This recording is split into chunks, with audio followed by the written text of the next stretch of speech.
اب اس کے بعد یہ ایک سورت جو آ رہی ہے، اس کے بارے میں عام طور پر آپ کو لکھا ہوا مل جائے گا کہ یہ سورہ جو ہے یہ مدنیہ ہے، لیکن یہ کہ یہ اکثر سورتوں کے بارے میں یہ جو آخری ہیں، ہر قرآن مجید میں کوئی نہ کوئی ایک رائے تو لکھی ہے، لیکن جب تفصیل دیکھتے ہیں تو بہت سی آراء ہیں اس میں، یہ کوئی ایک رائے نہیں ہوتی۔ میں نے جب تحقیق کی ہے تو حضرت عائشہ صدیقہ رضی اللہ تعالی عنہ کے قول کے مطابق یہ سورت بھی مکی ہے، مدنی نہیں ہے۔ سورۃ البینہ، بسم اللہ الرحمن الرحیم، لم یکن الذین کفروا من اہل الکتاب والمشرکین منفکین حتی تأتیہم البینہ، نہیں تھے وہ لوگ جنہوں نے کفر کیا تھا اہل کتاب میں سے اور مشرکین میں سے کہ انہیں علیحدہ کر دیا جاتا یا باز آ جاتے، حتی تأتیہم البینہ، جب تک کہ ان کے پاس بینہ نہ آ جاتی ہے۔ ظاہر بات ہے کہ وہ گمراہی میں مبتلا تھے، کوئی بین چیز آئے، کوئی واضح چیز آئے جس سے کہ ان کو محسوس ہو جائے، شعور ہو جائے کہ ہم گمراہی پر ہیں، اور یا اس کا مفہوم یہ ہے کہ جب تک بین ان کے اوپر بات نہ آ جائے اس وقت تک انہیں کاٹا نہیں جا سکتا، انہیں اپنے سے علیحدہ نہیں کیا جا سکتا۔ منفک جو ہے یہ دونوں طریقے سے معنی دے گا۔ اب قابل غور کیا بات ہے، وہ بینہ کیا ہے؟ رسول من اللہ یتلو صحفا مطہرۃ فیہا کتب قیمہ، ایک رسول اللہ کی جانب سے جو تلاوت کرتے ہیں پاکیزہ اوراق کی، اور وہ فیہا، ان اوراق میں کیا ہے؟ بڑی مضبوط کتابیں لکھی ہوئی ہیں، احکام ہیں اللہ کے۔ کتاب کا لفظ خاص طور پر میں بتاتا آیا ہوں آپ کو کہ یہ احکام شریعت کے لیے آتا ہے۔ فیہا کتب قیمہ، یہ ہے وہ چیز کہ جب اللہ کا رسول اللہ کی کتاب لے کر آ جائے تو یہ بینہ اب ہو گئی، اب بات واضح ہو گئی، اب کسی شک و شبے کی گنجائش نہیں رہی۔ یہی سورہ طلاق میں ہم نے پڑھا تھا ذکرہ، قد انزلنا الیکم ذکرہ رسولا یتلو علیکم آیاتہ، تو یہ جو ہے رسول جب تلاوت کرتا ہے، گویا کہ رسول اور کتاب مل کر بینہ بنے، اللہ کی کتاب اس کا معلم رسول مل کر بینہ بنے۔ اس اعتبار سے بینہ اور ذکرہ کی جو تعبیر ہوئی ہے اور اس کی ڈیفینیشن جو ہوئی ہے سورہ بینہ میں اور سورہ طلاق میں، وہ بہت اہم ہے۔ اب فرمایا وما تفرق الذین اوتوا الکتاب الا من بعد ما جاءتهم البینہ، یہ جن لوگوں کو کتاب دی گئی تھی انہوں نے جو پہلے بھی تفرقہ کیا ہے آپس میں، یہ جو بٹ گئے، یہ کوئی نصارہ بن گئے، کوئی یہودی بن گئے، پھر نصارہ میں نہ معلوم کتنے فرقے ہوئے اور یہودیوں میں کتنے فرقے ہوئے، یہ سارا تفرقہ ہوا کب؟ الا من بعد ما جاءتهم البینہ، مگر یہ کہ ان کے پاس بینہ آ چکی تھی، گویا کہ اس کے اب جرم کے وہ پورے طور پر اس کی سزا کے سزاوار ہو چکے۔ وما امروا، یہ آیت اس اعتبار سے بہت اہم ہے کہ دین کا پھر وہی خلاصہ جو ہم نے پڑھا تھا بہت ہی شد و بد کے ساتھ سورہ زمر میں، وہ پھر آ گیا۔ وما امروا الا لیعبدوا اللہ مخلصین لہ الدین حنفاء، اور انہیں حکم نہیں ہوا تھا مگر اس بات کا کہ بندگی کریں، پرستش کریں اللہ کی، لیکن اس کے لیے اپنی اطاعت کو خالص کرتے ہوئے۔ یہ نہیں کہ نماز تو اللہ کی پڑھ رہے ہیں لیکن یہ کہ اور کام اپنے نفس کی مرضی کے مطابق کر رہے ہیں، وہاں اللہ کے حکم کو ٹھکرا دیا ہے۔ کاروبار جو کر رہے ہیں وہ اور طریقوں سے کر رہے ہیں جو حرام ہے، تو یہ تو پھر بندگی نہ ہوئی۔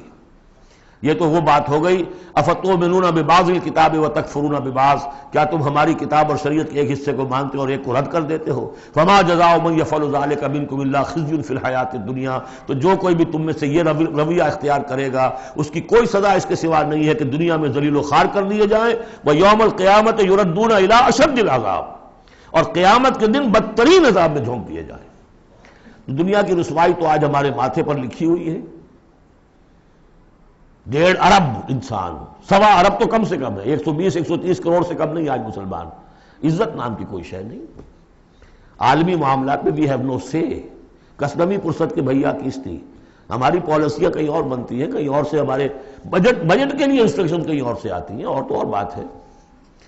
تو وما امروا الا لیعبدوا اللہ مخلصین لہ الدین حنفاء، یکسو ہو کر پوری زندگی اللہ کے قانون کے تحت ہوگی تو پھر عبادت قبول ہوگی، ورنہ یہ جو ہے کہ کچھ اللہ کو دو اور کچھ قیصر والا قیصر کو دو، خدا والا خدا کو دو، یہ اسلام میں قابل قبول نہیں۔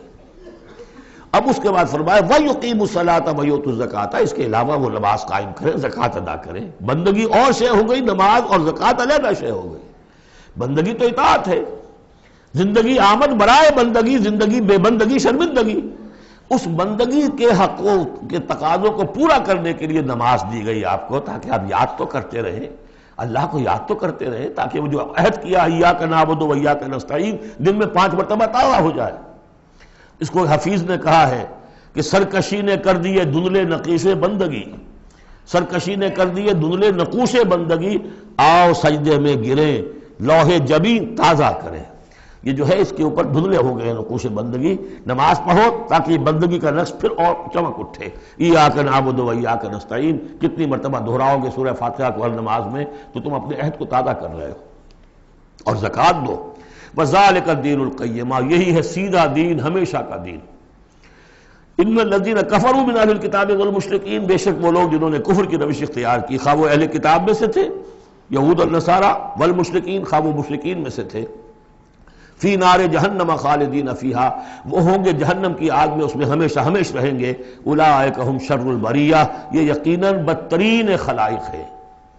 ان الذین آمنوا وعملوا الصالحات، اس کے برعکس وہ لوگ جو ایمان لائے جنہوں نے نیک عمل کیے، اولئک ہم خیر البریہ، یہ بہترین خلائق ہے۔ اللہم ربنا اجعلنا منہم، اللہ تعالی ہمیں ان میں شامل ہونے کی توفیق عطا فرمائے۔ جزاؤہم عند ربہم جنات عدن تجری من تحتہا الانہار خالدین فیہا ابدا، ان کا بدلہ ہوگا ان کے رب کے پاس وہ باغات، رہنے والے باغات، ریزیڈنشل گارڈنز، جن کے دامن میں ندیاں بہتی ہوں گی اور جس میں وہ رہیں گے ہمیشہ ہمیش ہمیشہ ہمیش۔ یہ مقام اور ایک سورہ تغابن جو ہم نے پڑھی تھی، اس وقت میں نے وہ بات کا تذکرہ نہیں کیا تھا، دو مقامات قرآن مجید کے ایسے ہیں جہاں جو سائملٹینیس کنٹراسٹ ہے وہ یہ ہے کہ جہنم کے لیے صرف خالدین فیہا آیا ہے اور جنت کے لیے خالدین فیہا ابدا، تو یقیناً کوئی نہ کوئی فرق ہے۔ ویسے جہنم کے لیے بھی قرآن میں دوسرے مقامات پر ابدا بھی آیا ہے اور پھر سارا کچھ، لیکن جہاں کنٹراسٹ آ جائے جو فوری ہو، تو یہ جو سائملٹینیس کنٹراسٹ کے حوالے سے چنانچہ اسی بنیاد پر امت کے دو بڑی عظیم شخصیتوں کی رائے یہ ہے کہ جہنم ابدی نہیں ہے، ایک وقت میں آ کے کھوکھلی ہو جائے گی، ختم ہو جائے گی۔ یا تو وہ جہنمی وہ ہوں گے کہ جن میں خیر کا سرے سے کوئی ایلیمنٹ ہی نہیں، انہیں جلا کر راکھ کر دیا جائے گا، معدوم ہو جائیں گے جیسے حیوانات معدوم ہو جائیں گے، اور اگر کوئی خیر کا ایلیمنٹ ہے تو جیسے بھٹی میں چڑھا کر دھو کر کپڑا نکال لیا جاتا ہے، ایسے ہی وہ ان کی روح جو ہے وہ نکال لی جائے گی اور وہ پھر جنت میں پہنچ جائیں گے۔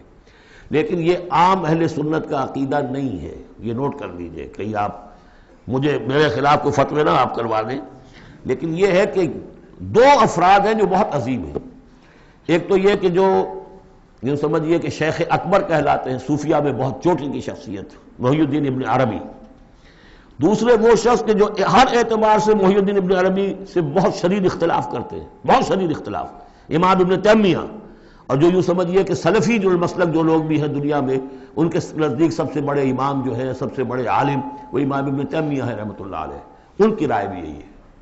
تو دو عظیم اشخاص کا اس پر متفق ہو جانا، متفق گردید رائے بو علی بارائے من، تو یہ وہ یقیناً جو ہے اس قابل تھا کہ میں آپ کو اس کا تذکرہ ذکر بتا دوں۔ رضی اللہ عنہم، یہ لوگ جو ہیں وہ لوگ کہ ان الذین آمنوا وعملوا الصالحات اولئک هم خیر البریہ جزاؤہم عند ربہم جنات عدن تجری من تحتہا الانہار خالدین فیہا ابدا رضی اللہ عنہم ورضوا عنہ، اللہ تعالیٰ ان سے راضی ہو گیا اور وہ اس سے راضی ہو جائیں گے۔ جب جائیں گے وہاں تو اللہ تعالیٰ وہ کچھ دے گا کہ راضی ہو جائیں گے۔ ذالک لمن خشی ربہ، یہ ان کے لیے ہے جو اپنے رب سے ڈرتے رہے۔ اللہم ربنا اجعلنا منہم، اللہم ربنا اجعلنا منہم۔ سورۃ الزلزال، اس کے بارے میں بھی اختلاف ہے کہ یہ مکی ہے یا مدنی ہے، میرے نزدیک مکی ہے 100%۔ اور اس کے بارے میں ایک روایت یہ آئی ہے کہ حضور نے فرمایا ہے کہ یہ ایک سورت جو ہے 1000 آیات کے ہم وزن ہے اپنی فضیلت کے اعتبار سے۔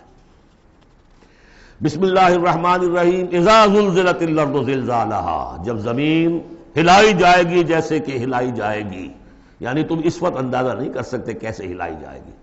اسی کا نقشہ کھینچا گیا ہے سورہ حج کے شروع میں، یا ایھا الناس اتقوا ربکم ان زلزلۃ الساعۃ شیء عظیم، اس قیامت کا زلزلہ بہت بڑی شے ہوگا۔ یوم ترونھا تذہل کل مرضعۃ عما ارضعت وتضع کل ذات حمل حملها وترى الناس سکارى وما هم بسکارى ولکن عذاب اللہ شدید۔ میں ترجمہ نہیں کر سکتا، صرف یاد کرا رہا ہوں جو حضرات شریک رہے ہیں ترجمے میں۔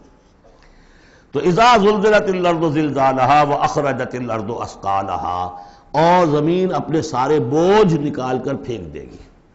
انسان دفن ہوں گے، چاہے دفن ہو چاہے کہیں سمندر میں غرق ہوئے ہوں، آخر ان کے اجزاء کہاں گئے؟ اسی زمین میں ہے۔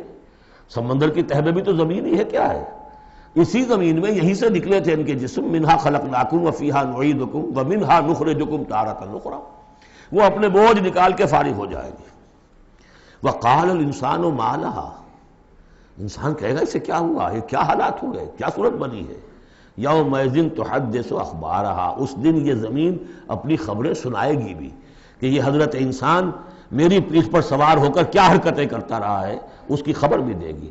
جیسے کہ فرمایا گیا سورہ حامیم سجدہ میں، ہمارے اپنے ہاتھ ہمارے خلاف گواہی دیں گے، ہمارے اپنے پاؤں ہمارے خلاف گواہی دیں گے، ہماری اپنی جلدیں اور کھالیں ہمارے خلاف گواہی دیں گی، اور ہم کہیں گے گھبرا کر کہ لما شہدتم علینا، تم نے ہمارے خلاف کیوں گواہی دی، تم تو ہمارے عضو ہو۔ اور وہ کہیں گے انطقنا اللہ الذی انطق کل شیء، آج ہمیں بھی اللہ نے زبان دے دی جس نے سب کو زبان دی تھی۔ تو یہ زمین بھی اپنے احوال سنائے گی۔ بِأَنَّ رَبَّكَ أَوْحَىٰ لَهَا، یہ اس لیے کہ اس کے رب نے اسے حکم دیا ہوگا، اس کی وحی اسے آ گئی ہوگی۔ یومئذ یصدر الناس اشتاتا، یہ اشتاتا وہی لفظ آ گیا شتا، ان سعیکم لشتا، تم اگرچہ انسان ہو، سبھی نظر آ رہے ہو انسان، لیکن یہ کہ تمہاری سعی و جہد کے رخ بالکل مختلف ہے۔ فاما من آتا واتقى وصدق بالحسنى فسنيسره لليسرى واما من بخل واستغنى وكذب بالحسنى فسنيسره للعسرى۔ یہاں فرمایا وہ چیز اب وہاں ظاہر ہو جائے گی، یومئذ یصدر الناس اشتاتا، لوگ علیحدہ علیحدہ ہو جائیں گے، لیروا اعمالهم، تاکہ انہیں ان کے اعمال دکھا دیے جائیں۔ یہ اعمال نامہ ہے، کوئی ایک ہی بٹن دبے گا کسی اس بڑے جائنٹ کمپیوٹر کا جو اللہ نے رکھا ہوا ہے اپنے ہاں، وہ آپ کی پوری فلم اور آپ کا ایک ایک لفظ جو ہے موجود ہے۔ فَمَن يَعْمَلْ مِثْقَالَ ذَرَّةٍ خَيْرًا يَرَهُ، تو جس کسی نے ذرے کے ہم وزن بھی کوئی نیکی کمائی ہوگی وہ اسے اپنے سامنے موجود پائے گا۔ وَمَن يَعْمَلْ مِثْقَالَ ذَرَّةٍ شَرًّا يَرَهُ، اور جس کسی نے نیکی بدی کی ہوگی ذرے کے ہم وزن وہ سامنے۔ اب ذرہ کسے کہتے تھے عربی زبان میں؟ آپ نے شاید کبھی دیکھا ہو کہ یہ چیونٹیاں ہوتی ہیں، ان چیونٹیوں کے بھی انڈے ہوتے ہیں، ان انڈوں سے جو بچہ نکلتا ہے وہ ذر کہلاتا ہے۔ اب ظاہر بات ہے کہ ہر زبان کے اندر کسی شے کے لیے، چھوٹی چیز حقیر چیز کے لیے ان کی اپنے آبزرویشن سے وہ چیز لی جاتی ہے۔ جیسے میں نے آپ فتیلہ، کہ کھجور کی ناف میں جو لگا ہوا ہوتا ہے چھوٹا سا ایک تاگا سا، وہ فتیلہ ہے۔ نقیرہ وہ کیا ہے؟ تل۔ تو جو چیزیں بھی ان کے یہاں تھی مطلب چھوٹا، ذرے سے مراد ہے کہ سب سے چھوٹی شے۔ فَمَن يَعْمَلْ مِثْقَالَ ذَرَّةٍ شَرًّا يَرَهُ، اس کا نقشہ ہم دیکھ چکے ہیں سورہ کہف میں، جب وہ اعمال نامہ رکھا جائے گا، وَوُضِعَ الْكِتَابُ فَتَرَى الْمُجْرِمِينَ مُشْفِقِينَ مِمَّا فِيهِ وَيَقُولُونَ يَا وَيْلَتَنَا مَا لِهَذَا الْكِتَابِ لَا يُغَادِرُ صَغِيرَةً وَلَا كَبِيرَةً إِلَّا أَحْصَاهَا وَوَجَدُوا مَا عَمِلُوا حَاضِرًا، جو کیا ہوگا موجود ہوگا۔